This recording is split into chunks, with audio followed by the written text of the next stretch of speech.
Consider two people. First would be Brother Bob, and second would be Wesley Wayward.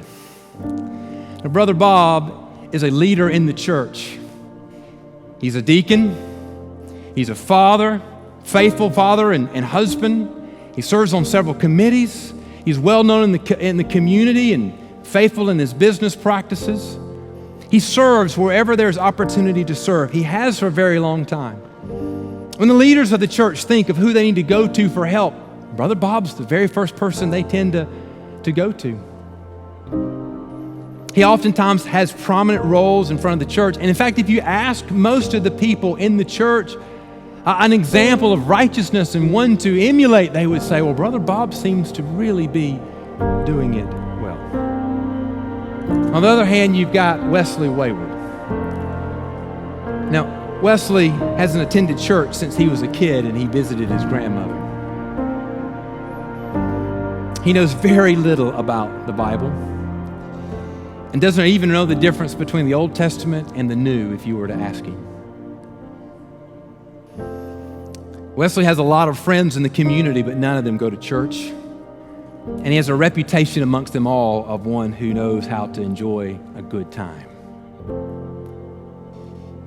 Wesley has had countless one-night stands and a number of live-in girlfriends, and though he has some children, he's never married. He's had many occasions where he has been too drunk to even to drive himself home, and he's even experimented with drugs. Wesley has tattoos on his arms and other places on his body that are not appropriate for mixed company, words and images that are pornographic and wicked. Now, if you were to put Brother Bob and Brother Wesley together, I think it would be a safe assumption to say that Brother Bob's location, and if you were to put that on a spectrum of who is more righteous, who is more godly, we would say, well, Brother Bob is certainly closer to the Lord than Wesley is. And based on external, what we can see, that would be reasonable to assume. But if we could see into the heart of these two men, we would see that when we look into Brother Bob's heart, though he did many righteous things for people to see, and he was lusting for the pleasures of the world. He was envious of other people's success. And what was driving him every day was to be successful and the pleasures that success would bring to the world. We would see a man who was outwardly acknowledging the authority of God, but whose heart was ultimately concerned only with his own pleasures and his own pursuits.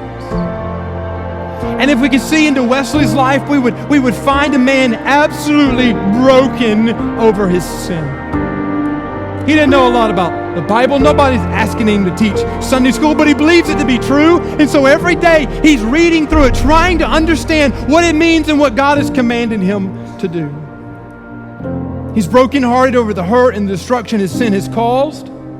He's even canceled his Netflix subscription because he understands that what he's been watching on it is wicked and not worth his time and righteousness before God. He spent an afternoon recently cleaning out things from his home that were stained with sin, CDs and movies and alcohol and pornography. Throwing them in the trash is an act of obedience before the living God. He's never really attended church, but he doesn't understand everything that's happening during the church service, but he sings every song when he shows up as if it was a passionate prayer, a personal prayer of his own, and he's listening intently to the sermon that he might understand what God is teaching him and leading him. Now, the two men are separated by location significantly. We can understand that. But they are also separated dramatically by direction. Brother Bob may be well close to what it looks like to be righteous, but he's turned his back on the righteousness of God, and he's heading toward the things of the world.